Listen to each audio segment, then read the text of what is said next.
Bueno, buenos días. Nosotros vamos a hablarles acerca de la fisiopatología de diabetes mellitus tipo 1 y 2.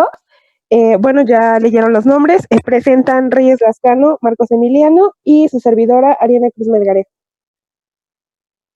Ok, vamos a iniciar hablando un poquito acerca de la anatomía de páncreas y acerca de generalidades, ¿vale? Bueno, nuestro páncreas se va a situar por delante de los grandes vasos abdominales que corresponden a L1 y a L2. Va a estar colocado de manera transversal entre la segunda porción del duodeno, entre los tractos conjuntivos y el vaso. E íntimamente va a estar relacionado con el conducto colédoco, lo va a tener por detrás. Ahora, por medio del peritoneo se va a fijar a la parte posterior del abdomen y la cola va a ser relativamente móvil y se va a unir al vaso. Entonces, nuestro páncreas está dividido en tres porciones, en una cabeza, en un cuerpo y en una cola.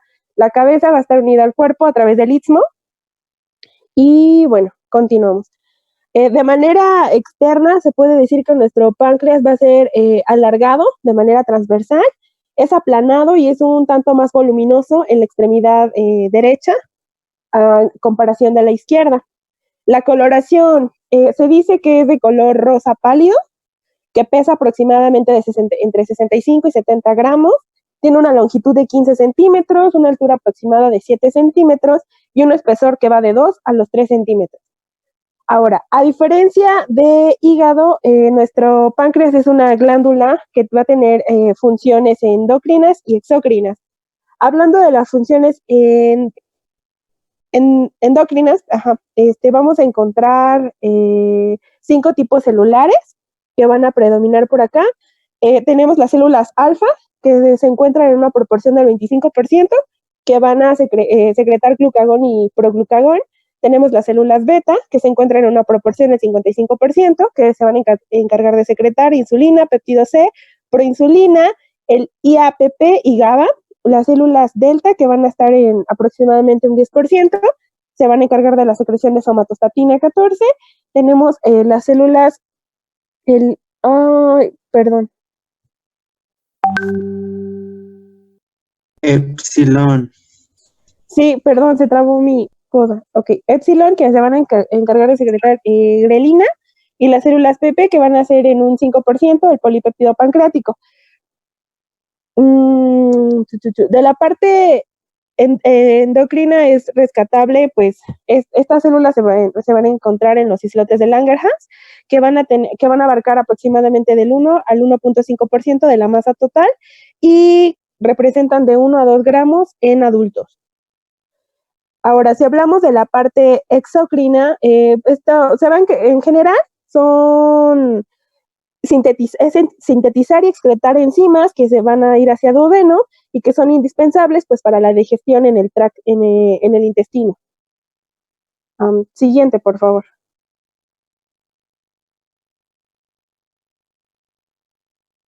Bueno, ahora vamos a hablar lo que es de diabetes mellitus. Vamos a tener la definición, que es el síndrome de alteraciones metabólicas que se encuentra con una hiperglucemia inapropiada. Y aquí se encuentra con una deficiencia absoluta o relativa de insulina dependiendo del tipo de diabetes. En el caso de la absoluta, de una deficiencia absoluta de insulina, hablamos de la tipo 1, y de la deficiencia relativa hablamos de la tipo 2. De acuerdo a la clasificación, tiene 4 grupos principales en que se basan principalmente en el mecanismo patológico o etiológico conocido. Tenemos a la tipo 1, a la tipo 2, a la gestacional y las de otros tipos específicos, como son la de Moody, enfermedades pancreáticas exógenas, las endocrinas por medicamentos. Acá tenemos una tablita de cómo se clasifican. La diabetes tipo 1 se dividen en dos. La principal, la 1A, es principalmente por la respuesta inmune del paciente, y la 1B es idiopática. La diabetes tipo 2 puede ser de predominio de resistencia a la insulina relativa, y van a depender de diferentes factores.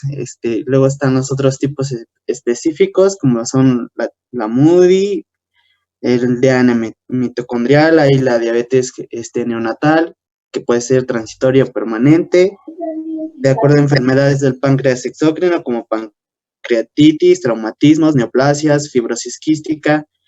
En endocrinopatía está la acromegalia, síndrome de Cushing, el glucagonoma, el feocromocitoma, el hipertiroidismo, el somatostatinoma, y por último tenemos a la diabetes mellitus gestacional. Luego, bueno, ahorita vamos a empezar con la diabetes mellitus tipo 1, antes conocida como juvenil o insulinodependiente. En esta principalmente se encuentra la destrucción de las células betas del páncreas mediante un proceso inmune. Aquí, como ya habíamos dicho, se dividen en dos. La 1A es el 95% de los casos que da una mediación inmune. La 1B que se encuentra menos del 5% de los casos y es de forma idiopática. Aquí los pacientes propensos a padecer cetoacidosis requieren un reemplazo de insulina. Hay evidencia de respuesta inmune antes de... Bueno, es un proceso prolongado de... Aquí la respuesta inmune tiene un proceso prolongado que haya llevado durante meses o años, y hay evidencia de una respuesta inmune antes de la hiperglucemia, o sea, la respuesta inmune de la destrucción de las células pancreáticas, beta pancreáticas, van a poder hacer un diagnóstico antes de una hiperglucemia que aparezca. Es un trastorno catabólico con ausencia de insulina circulante, hay una elevación del glucagón y las células beta no responden a estímulos insulinogénicos, como es pues principalmente la glucosa en sangre.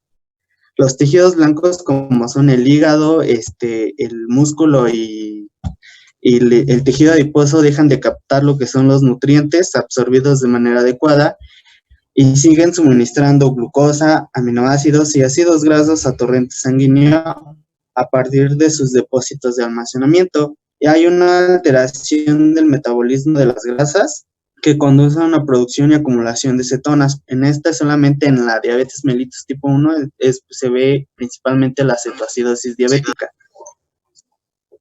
Esta persistencia postprandial inapropiada se revierte con la administración de insulina.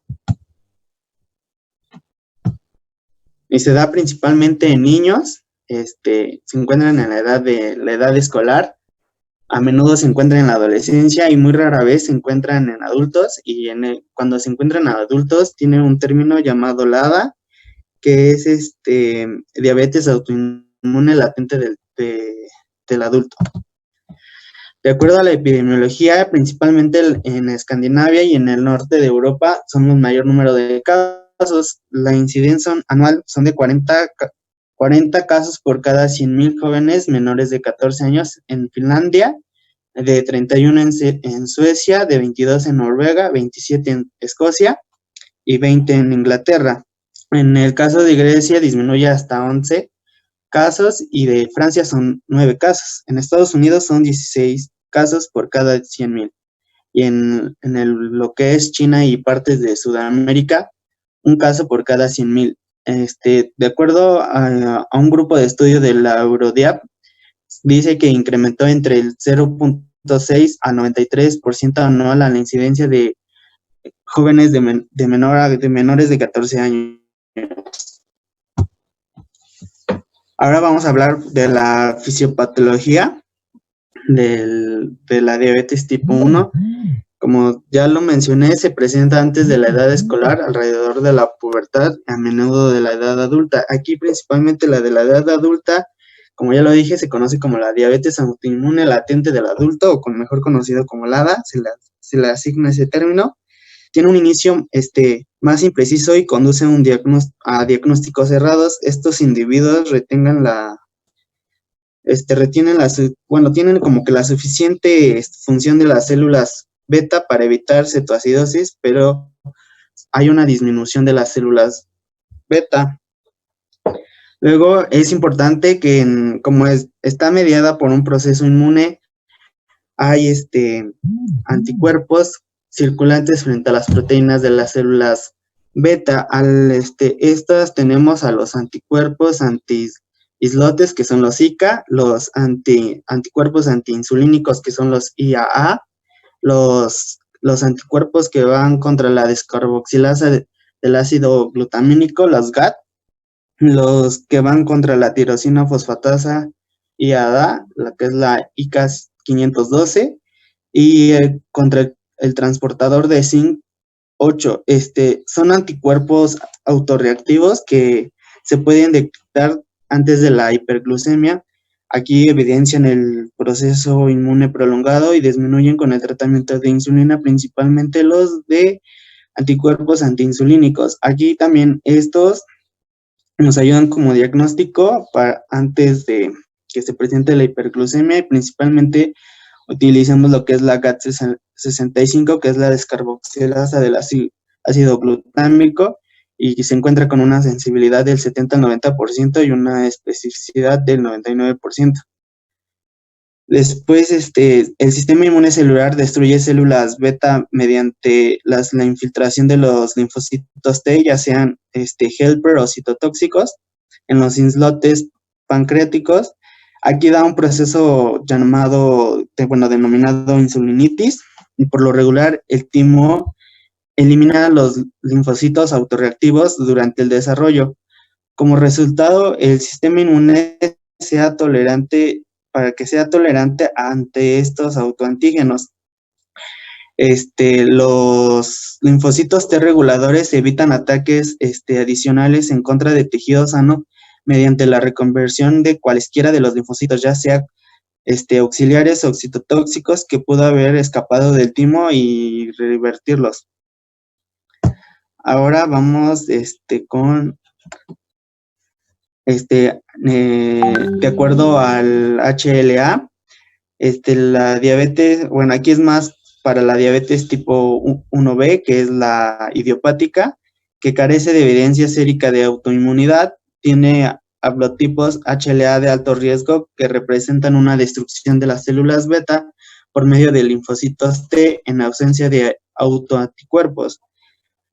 Otros tienen HLA de bajo riesgo, la causa no es autoinmune, para pérdida de células beta. Representan un grupo heterogéneo de trastornos que conducen a la disfunción o la pérdida de las células beta, tienen una absoluta deficiencia de la insulina y tienen un síndrome clínicamente similar a lo de la diabetes 1A. Dentro de este grupo se encuentran los pacientes con cetoacidosis diabética intercalada con periodos de normoglucemia, y esta puede dar una diabetes insulodeficiencia permanente.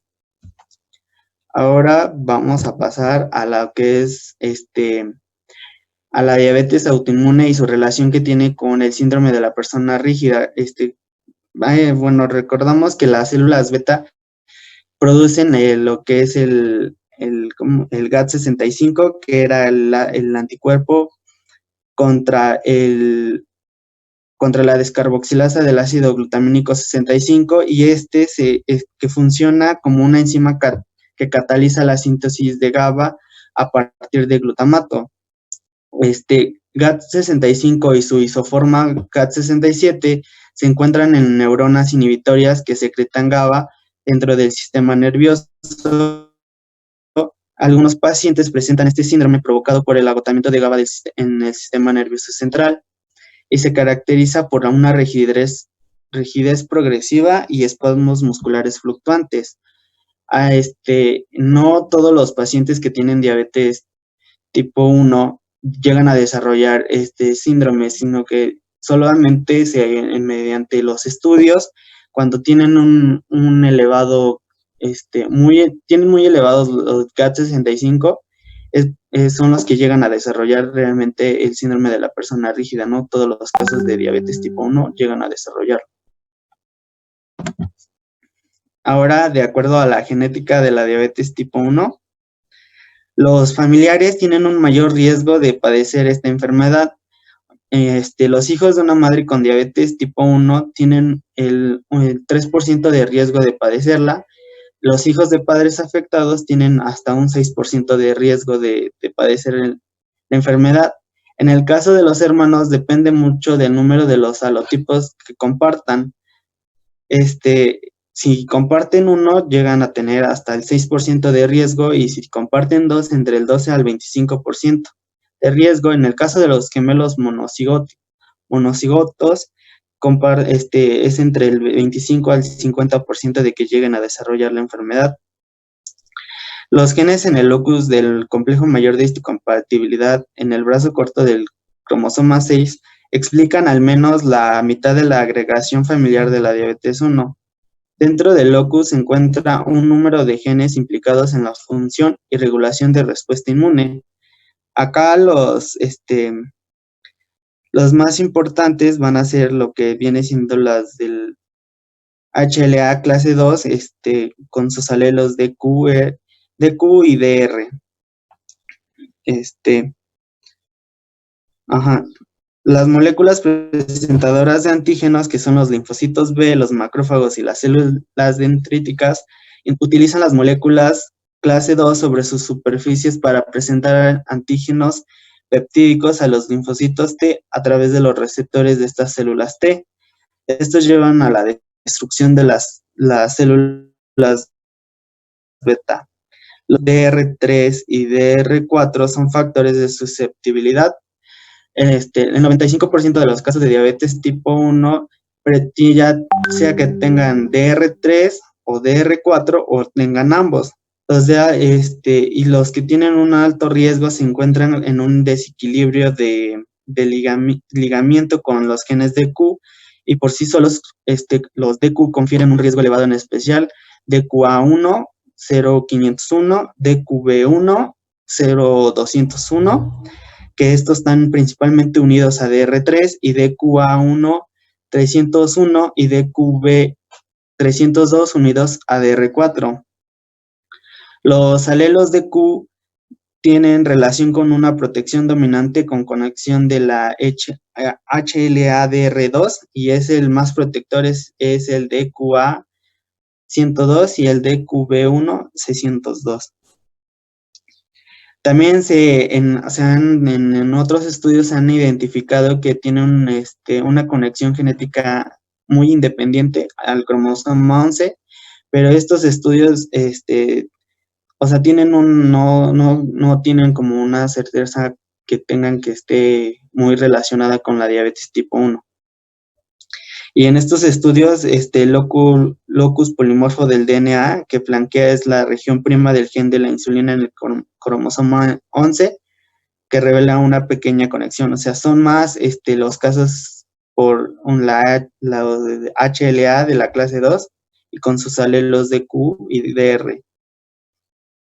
Ahora hay factores ambientales que también que aumentan el riesgo de padecer la diabetes tipo 1, que principalmente tenemos los virus, que es el virus de la parotiditis, el virus de la rubiola, el Coxsackie B4, algunas sustancias químicas como es el Vacor, que es un reacticida de nitrofenilurea, algunas citotoxinas destructivas como el cianuro de hidrógeno, que lo vamos a encontrar principalmente en lo que es la tapioca o la mandioca en estado de descomposición, que conducen a dañar a las células beta de manera directa, ya sea en iniciadores o aceleradores del ataque inmune.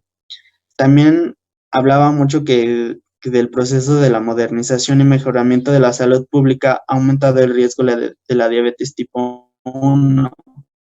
Allá dice que principalmente se olvidan de medidas de prevención para evitarlo. Ahora vamos a hablar del cuadro clínico. Hablamos de síntomas y signos. Los síntomas y los signos van a estar relacionados con la hiperglucemia y la hipercetonemia.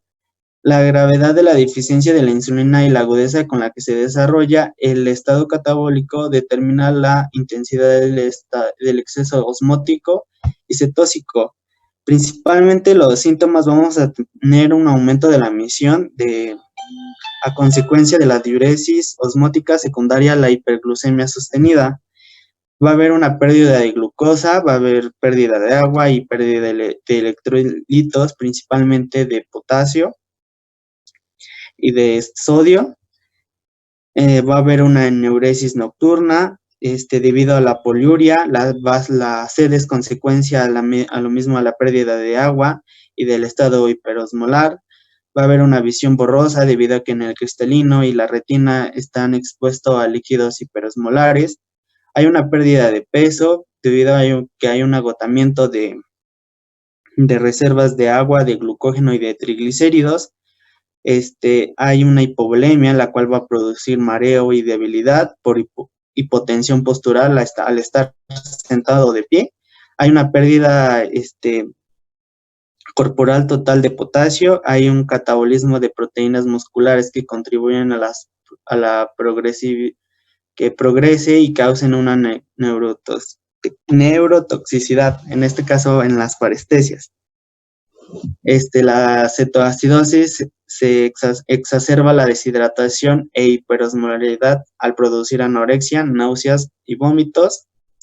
Y si la acidosis llega a progresar, tiene un pH menor a 7, las respiraciones son profundas y con una frecuencia respiratoria acelerada, y estas respiraciones tienen un nombre particular que son las respiraciones de Kussmaul. En cuanto a los signos, el nivel de la conciencia depende del grado de la hiperosmolaridad. La deficiencia de insulina evoluciona de manera lenta. Se conserva una ingesta de agua suficiente como para evitar la excreción renal de glucosa y la dilución apropiada de la concentración extracelular del cloruro de sodio. Cuando tenemos una osmolaridad mayor a 330 milosmoles por kilogramo, los pacientes presentan estupor y coma. Principalmente acá la cetoacidosis diabética va a estar característica porque el paciente es estuporoso, con respiraciones aceleradas y profundas, y tiene con un aliento con el aroma frutal de acetona, el famosísimo aliento a manzanita. Hay la hipotensión postural indica una reducción del volumen plasmático, ya se encuentra principalmente en la posición prona. Hay una pérdida de grasa subcutánea y emaciación muscular. Aquí también hay una quilomicronemia y principalmente también hay una hipertrofia hepática. Hay xantomas en la superficie flexora de las extremidades y en los glúteos y una lipemia retiniana. Los xantomas son depósitos de lípidos en las flexuras de las extremidades y en los glúteos. Se ven como unas vesiculitas. Ahora vamos con el diagnóstico. Maneja principalmente lo que es la glucosa en orina. Aquí recomiendan que sea la segunda misión del día, porque si la primera misión del día contiene las concentraciones de la glucosa, pero que estuvieron durante la noche y no considera la concentración de glucosa que se tiene durante la mañana. Hay alteraciones en el manejo, bueno, hay situaciones que alteran los niveles de glucosa en la orina, como son alteraciones en el manejo renal de la glucosa. Aquí principalmente está el síndrome de Fanconi. En el caso de la excreción de azúcares distintos a la glucosa en la orina, hablamos de la lactosuria en el embarazo y la lactación. También hay problemas metabólicos innatos, como son la fructosa, alguna otra pentosa.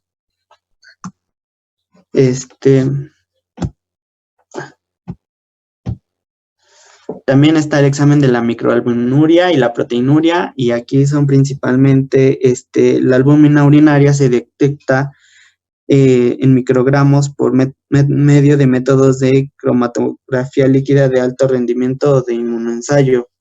La variabilidad de la excreción depende de la postura del paciente, ya sea que se encuentre de pie sostenida. También va a depender mucho la la dieta, el aportaje de la proteína en su dieta y el ejercicio que haga el paciente, porque tiende a elevar las tasas de excreción de albúmina, y aquí en esta se debe de tomar en cuenta la primera misión del día. Acá para sacar los resultados va a tener una proporción entre la albúmina contra la creatinina. Si se encuentra menor de 30, se encuentra normal la albúmina, y si se encuentra entre 30 y 300, se diagnostica como una microalbuminuria, que va a dar más como para complicaciones microvasculares, y cuando se encuentra por arriba de 300 va a ser para macroalbuminuria, y ahí da más como diagnóstico para lesiones macrovasculares. Pues ya los análisis de glucosa en sangre que conocemos, que es la venosa y la capilar. En la muestra de glucosa en el líquido intersticial, son métodos que es un monitoreo continuo de la glucosa, y que aquí diferentes fábricas utilizan un biosensor subcutáneo que mide las concentraciones de glucosa en el líquido intersticial durante 3 a 7 días, y aquí los valores de glucosa se van a encontrar disponibles para la revisión del paciente al momento de la medición, y aquí puedes poner indicadores de hasta cuánto es elevado la glucosa, las determinaciones de cetona en orina y sangre, y aquí principalmente se forman y se excretan 3 cuerpos cetónicos, que son el beta-hidroxibutirato, que es el más frecuente, el acetoacetato y la acetona, y se miden mediante tiras reactivas de ketoxi o ketodiastics o tabletas acetix, que utilizan el nitroprusiato para cuantificar. Cuando se encuentran mayor a la acetona, se encuentran mayor a 4 mimoles por litro, estas van a tomar un color morado las tiras reactivas, y para lo cual va a dar a positivo. Pues en el análisis de la hemoglobina glucosilada, cuando se encuentra, son las reacciones de cetoaminas entre la glucosa y otros azúcares y grupos aminolibres en las cadenas alfa y beta, y conducen a formas glucosiladas de hemoglobina, y aquí cuando se encuentra mayor a 7, tienen al 7%, hay una hiperglucemia. En el caso de la fructosamina sérica, es a través de la glucosilación no enzimática de las proteínas séricas y del refleja, el estado de control glucémico de las últimas 2 a 3 semanas. Tiene una relación con los valores de la hemoglobina glucosilada. Cuando es mayor a 317, equivale al 7% de la hemoglobina glucosilada. Las concentraciones de insulina, principalmente se van a tomar durante la mañana. Van a ser, si están normales, se encuentra de 5 a 20 microunidades por mililitro en ayunas, de 50 a 130 después de 1 hora en una tolerancia de glucosa. La prueba de tolerancia de glucosa intravenosa se van a administrar,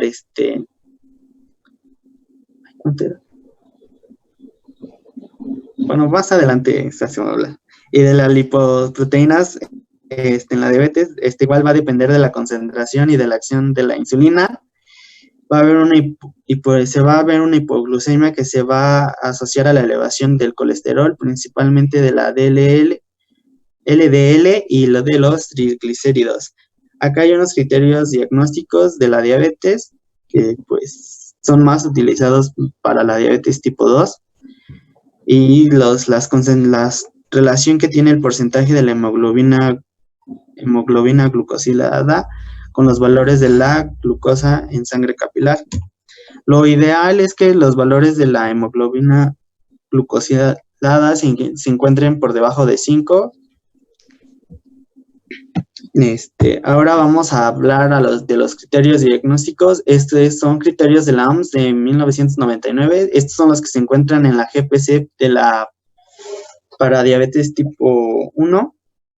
y dice que la glucemia plasmática en ayuno de más o menos 8 horas debe de dar mayor a 126 miligramos por decilitro, y una glucemia plasmática durante la curva de tolerancia de la oral de glucosa después de 2 horas debe ser mayor a 200 miligramos. Aquí se aplica glucosa anhidra por 1.5 gramos por kilogramo de peso o máximo 75 gramos en 200 o 300 mililitros de agua en 5 minutos. Los pacientes con síntomas clásicos de hiperglucemia, se puede tomar una glucemia plasmática al azar y estos van a revelar valores mayores a 200 miligramos por decilitro. Acá tenemos el algoritmo que presenta para el diagnóstico de la diabetes mellitus tipo 1 en pacientes pediátricos. Aquí tenemos las 3P, que es la poluria, la polidipsia y la pérdida de peso. De acuerdo a los criterios de la OMS, se van a ver si hay síntomas leves o se va a realizar otra vez una toma de glucosa con 8 horas de ayuno. Si se encuentran por debajo de los 100 miligramos por decilitro, se encuentra normal y se va a dar seguimiento en el primer nivel de atención. En el caso de los pacientes que presenten de 100 a 126, se va a hacer una prueba de tolerancia y después se va a realizar la curva de tolerancia oral a la glucosa. Y pues si presentan datos mayores de 140, pues es un diagnóstico ya es un diagnóstico como tal de diabetes, y en pacientes que se encuentren mayor a 126 va a ser el diagnóstico de diabetes y se va a enviar a un tercer nivel de atención.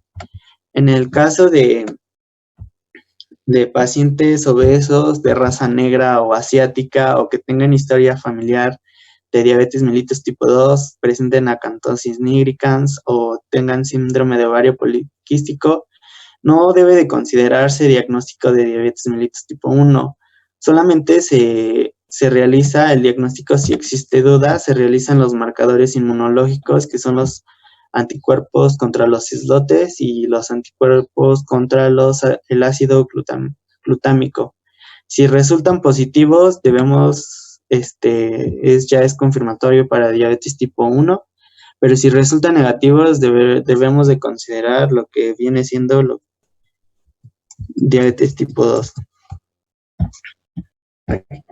Ahora vamos a hablar del tratamiento. En la GPC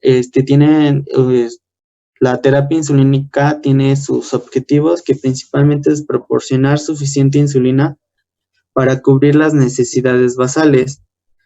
Se debe de proporcionar bolos de insulina mayores que estén sincronizados con los efectos, deben de disponer de lo necesario para el ajuste y corrección cuando sea necesario, tienen que minimizar la fluctuación de la glucosa sanguínea y el riesgo de una hipo e hiperglucemia, y lograr los objetivos metabólicos a corto y largo plazo.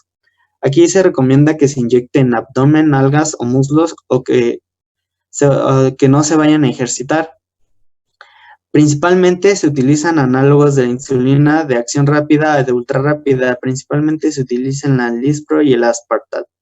Tienen un inicio de acción de 10 a 20 minutos, tienen una duración de 2 a 5 horas y se recomienda que se apliquen antes de los alimentos o justo después de las comidas. Tienen 3 regímenes, que son el tradicional y el convencional, que habla de 1 a 3 inyecciones al día. Acá la insulina rápida o ultra rápida va a estar mezclada con una intermedia, y del 60 al 70% de la dosis se va a aplicar en la mañana y del 25 al 40% se aplica en la noche. En un régimen intensivo, la insulina basal intermedia se aplica una intermedia o una ultralenta, y por las noches se va a aplicar del 40 al 60% de la dosis de lo que viene siendo intermedia o ultralenta, y lo que viene siendo del 40%, el restante se va a aplicar una insulina rápida o ultra rápida. En lo que viene siendo bombas de infusión de insulina, del 45 al 60% se va a aplicar de la insulina basal, y el resto va a ser en bolos antes de las comidas. Las dosis total de insulina diaria hay tres, como la fase de remisión parcial, que no depende de la edad, y van a ser menor a 0.5 unidades por kilogramo por día. En niños preadolescentes va a ser de 0.7 a 1 unidad por kilogramo por día, y durante la pubertad va a ser de 1.2 a 1.5 unidades por kilogramo por día. Aquí, dice más o menos, hay una tablita donde dice que la dermis o el espesor del tejido celular subcutáneo medido por ultrasonido sin comprensión, y como vemos, las que tienen mayor tejido subcutáneo son las niñas, que tienen en el abdomen 15, en el muslo lateral 14, en el muslo anterior 13 y en la nalga 26. En el caso de los niños tienen 9, en el muslo anterolateral tienen 10, en el anterior tienen 10 y en la nalga tienen 19. Dicen que no recomiendan principalmente administrar la insulina en el brazo porque tienen una mayor absorción y sus efectos pueden hacer que se distribuya más rápido en el cuerpo y sea más rápido su distribución y no sea completa.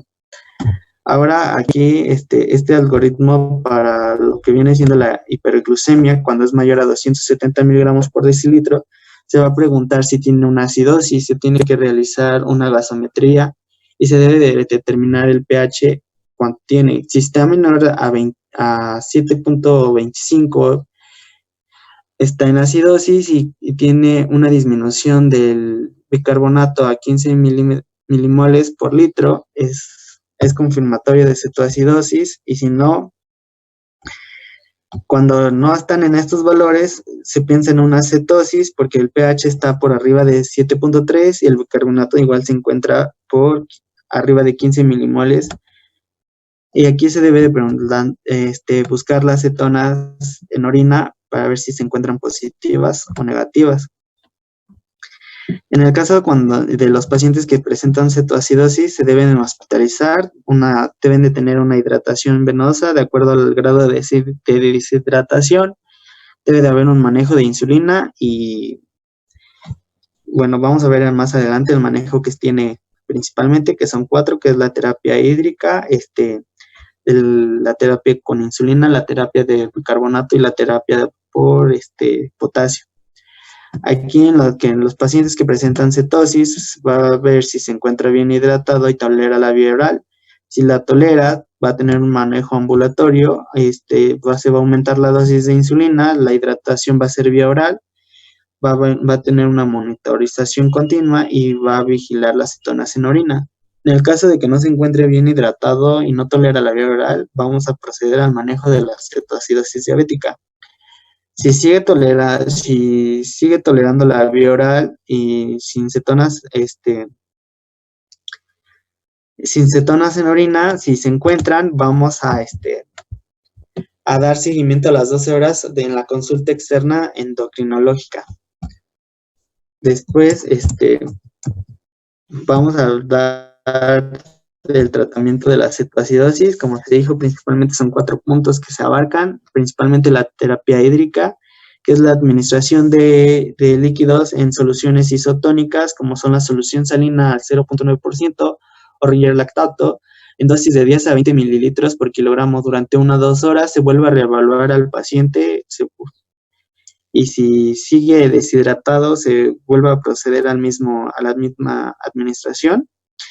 También se debe calcular la tasa de líquidos intravenosos de manera uniforme para rehidratar durante 48 horas. Y se debe dar una evaluación clínica de la deshidratación más cálculo de la osmolaridad. En el caso de la terapia con insulina, va a ser intravenosa y va a comenzar con 0.1 unidades por kilogramo por hora y se ajusta la dosis a partir de la resolución de la cetoacidosis. Cuando ya el paciente se encuentra en una cetosis, el pH se va a encontrar por arriba de 7.3, el bicarbonato va a estar por arriba de 15 milesmoles por litro, o va a haber un cierre de la brecha aniónica, y también los niveles de la glucosa se deben de normalizar. En el caso de bicarbonato, solo se utilizan en niños que están profundamente acidóticos cuando el pH está por debajo de 7 y se encuentran con un choque con falla circulatoria. En el caso del potasio, se tiene que hacer un reemplazo de potasio en base a las mediciones de potasio en suero, porque principalmente los pacientes se presentan con una hipocalemia. Ahora van a hablar de la diabetes tipo 2. Ok, la diabetes mellitus tipo 2 o diabetes tipo 2 antes era llamada o conocida como de la edad madura o no insulodependiente. Se trata de la forma más prevalente de diabetes de los tipos que ya nos mencionó Marcos. Es un trastorno heterogéneo que se va a asociar con resistencia a la insulina en presencia de una alteración en la secreción compensatoria de la insulina. Esta definición es muy parecida a la que se maneja en la guía de práctica clínica que nosotros ocupamos para el diagnóstico, manejo y tratamiento de los pacientes. Ahora, bueno, entonces encontramos que hay una deficiencia relativa de insulina y que en el caso de Estados Unidos, entre el 80 y 90% de los casos van a pertenecer a diabetes mellitus tipo 2. Ahora, ¿quiénes son los que pueden padecer este tipo de diabetes? Por lo regular se trata de pacientes adultos que tienen algún grado de obesidad y el incremento en la tasa de obesidad en adolescentes y niños, pues es notable. Ahora, encontrar casos de cetosis es muy raro. De hecho, solo los vamos a ver o se van a localizar cuando tengamos algún traumatismo o cuando el paciente tenga alguna infección. Siguiente, por favor. Hablando de la genética y de la epidemiología, encontraremos que los gemelos monocigotos van a tener tasas de concordancia vital de hasta un 90%. Vamos a tener que los genes candidatos y los GWAS identificaron 19 loci, que el riesgo elevado va a estar en locus adyacente al gen que codifica para TCF7L2 con un incremento de 1.5 veces, la determinación de la edad de inicio y gravedad de la enfermedad, y va a haber una disminución en la incidencia en países subdesarrollados, en las áreas rurales. La razón es la dieta. En este tipo de países no se consumen tantas, la dieta, digamos, es más equilibrada o más sana, vamos a decir esto, a diferencia de un país emergente o un país de tercer mundo, donde las tasas de obesidad son elevadas, dada que el tipo de alimentación pues no es la mejor. De hecho, sabemos que por eso Estados Unidos no era líder, sabemos que su alimentación es muy mala, pero bueno, México ya dijo quítate que ahí te voy. Ahora, hay un aumento en caso de niños, es tan común en adolescentes, en el caso de Estados Unidos, que las cifras son preocupantes. Viendo un poquito acerca de las imágenes que tenemos aquí al lado, en el caso de la diabetes en México, tenemos que la prevalencia es de 9.67 para el 2012 y para el 2016 teníamos un 8.4%. En cuanto a la prevalencia de sobrepeso y obesidad en adultos, en el 2012 teníamos un 73% y para el 2016 teníamos un 69.4%.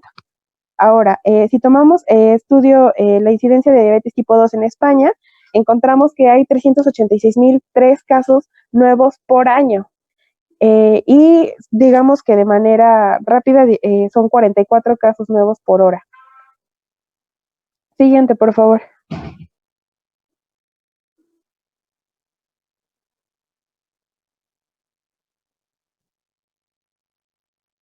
Ahora, si tuviéramos que hablar de los factores que tienen que ver con la enfermedad, hay, digamos, un grupo, todos son importantes, pero aquí, digamos, los que tienen un poco más de peso con respecto a los otros, son los que son secundarios a otro tipo de trastornos. En este caso, por ejemplo, el síndrome de Cushing, hay casos de acromegalia, fecromocitomas, glucagonoma, hipertiroidismo y insulinoma. Ahora, en cuanto a otros secundarios a otros, tenemos sobre todo la obesidad visceral, casos de estrés, uremia, hiperglucemia, esto por resistencia leve observada en diabetes tipo 1, enfermedades hepáticas, trastornos citogenéticos, trastornos neuromusculares y lipodistrofia. Bueno, en la diapositiva tenemos unas flechitas que nos están hablando de factores genéticos que van a ser positivos. Tenemos el envejecimiento, el estilo de vida sedentario y la obesidad abdominal visceral, que ya se las había mencionado en secundarios a otros trastornos. Ahora, en el estilo de vida sedentario tenemos que la resistencia a la insulina va a causar una hiperglucemia sostenida. Entonces, usualmente vamos a tener resistencia de los tejidos a nuestra insulina, lo que va, bueno, causado por una alteración de la respuesta de células beta a la glucosa. Esto nos ocasionaría una hiperglucemia que va a ser gradual y que no va a presentar sintomatología inicial, pero que sí nos puede llevar a complicaciones micro y macrovasculares. La siguiente, por favor.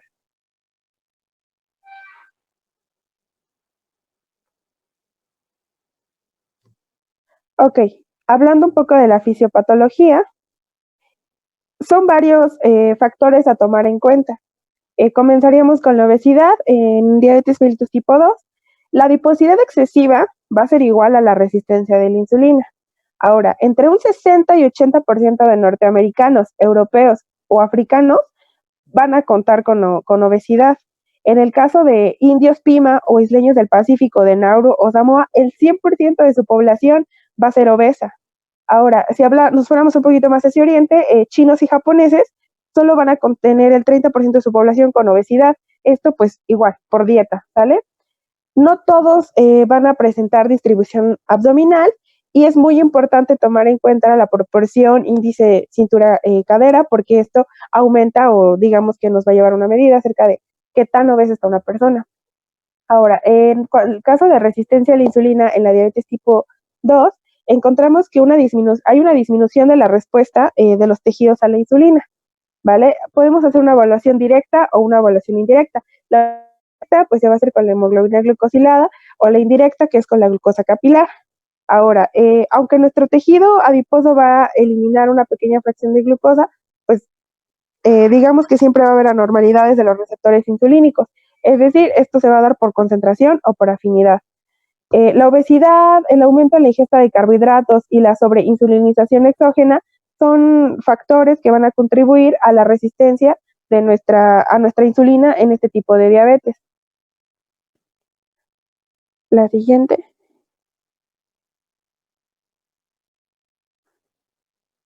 Ok. Hablando un poco de adiposinas. Ok, hay una afectación en la sensibilidad insulínica de otros tejidos. Va a haber una inhibición del factor de necrosis tumoral alfa, de la interleucina 6, de la leptinomresistina y de otras, ¿vale? Entonces va a existir una potenciación de adiponectina y los niveles de almacenamiento de grasa y señalización insulínica van a ser iguales a los de producción y secreción. Las vías intracelulares de señalización, como son la proteína tirosina fosfatasa, potencia, la proteína SOX y la serina treoninacinasa, van a funcionar como inhibidores. En el caso de los ácidos grasos libres y del almacenamiento ectópico de lípidos, va a existir la liberación por parte de los adipocitos viscerales, aunque también va a existir una oxidación de ácidos grasos por músculos y por otros tejidos, lo que va a inhibir la glucólisis y va a disminuir la utilización de nuestra glucosa. Aunque la variación de almacenamiento de lípidos se va a llevar a cabo en músculos, hígado y células beta. Otro factor a tomar en cuenta también va a ser la inflamación, en donde los macrófagos y linfocitos van a liberar factor de necrosis tumoral alfa, interleucina 6, óxido nítrico y otros que van a disminuir nuestra sensibilidad y que nos van a provocar un estado crónico de inflamación y resistencia insulínica local. Va a haber una actividad del PPAR, que va a provocar efectos benéficos. La siguiente, por favor. Ok. Ahora, hablando de los defectos que tienen las células beta en la diabetes tipo 2, vamos a encontrar que la mayor parte de las personas que cuenten o que tengan resistencia insulínica no necesariamente tienen que tener diabetes, ¿sale? Entonces, las células beta van a compensar, digamos esto, con una producción y una secreción en aumento de insulina. Sin embargo, después va a venir una disminución en la secreción de la misma en una primera fase y va a haber un aumento en la secreción de insulina que va a estar estimulada por la glucosa. Posterior a eso, tenemos que la obesidad va a ser igual a una hiperplasia de las células beta, ¿vale? Entonces, obesidad, deposición ectópica de grasas en los islotes pancreáticos, inflamación local y las adipocinas, o sea, las citocinas inflamatorias, van a ser igual a acelerar la pérdida de células beta. En el caso de síndrome metabólico, tenemos que los pacientes con obesidad visceral y resistencia a la insulina van a presentar cuadros de hiperglucemia que son iguales a hiperinsulinemia, dislipidemias, hipertensiones, que pueden desencadenar enfermedades arteriales, enfermedades en arterias coronarias y embolias. Hay un aumento en los niveles de insulina que van a estimular la proliferación de células endoteliales y el músculo lisovascular y pueden provocar aterosclerosis. Hablando del síndrome metabólico, recordemos que si se cumplen 3 de los 5 criterios, se puede diagnosticar diabetes. ¿Cuáles son esos 5 criterios? Intolerancia a la glucosa, hipertensión o una obesidad central, algún caso de dislipidemia heterogénica y un estado protrombótico y proinflamatorio.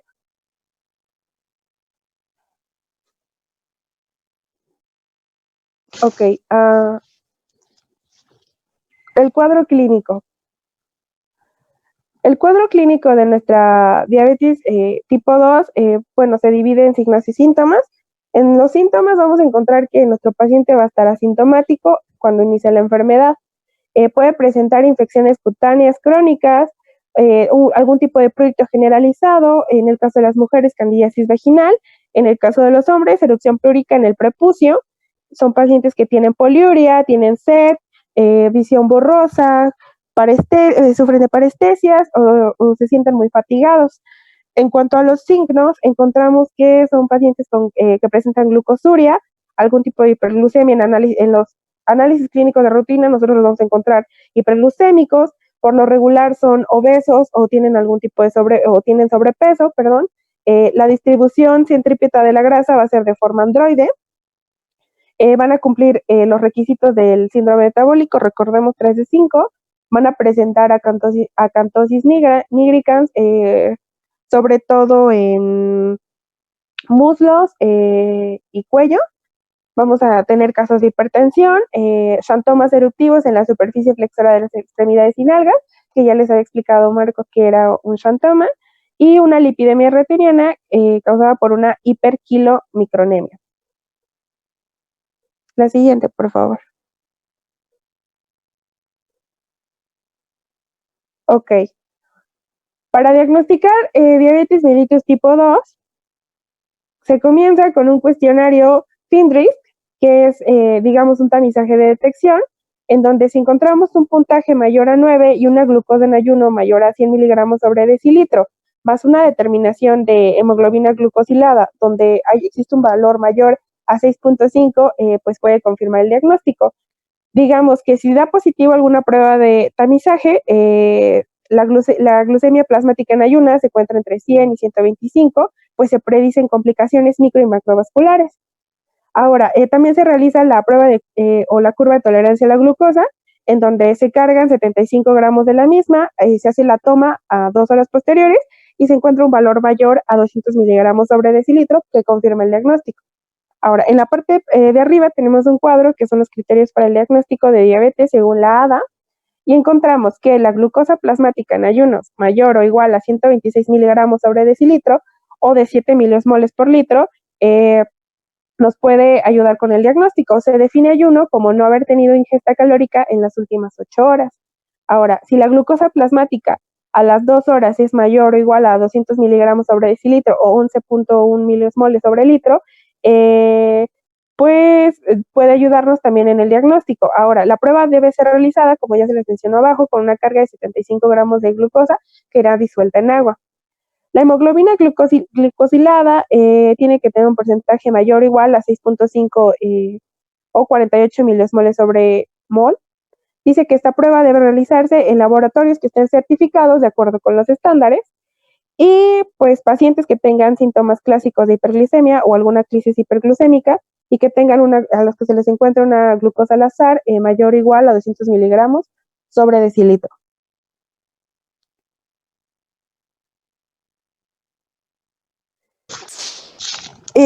Doctor, ¿sigo o...? Son las 10. Ajá, es que ya son las 10.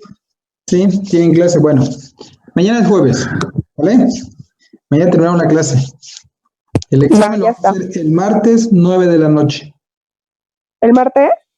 9 de la noche. Va, ya está. ¿Sale? Quiero que terminen ustedes para que yo empiece a darles un resumen de diabetes tipo 1 y diabetes tipo 2. ¿Sale? Obviamente las guías y los tratamientos que manejó Emiliano son del 2011. Hay otro tipo de insulina ya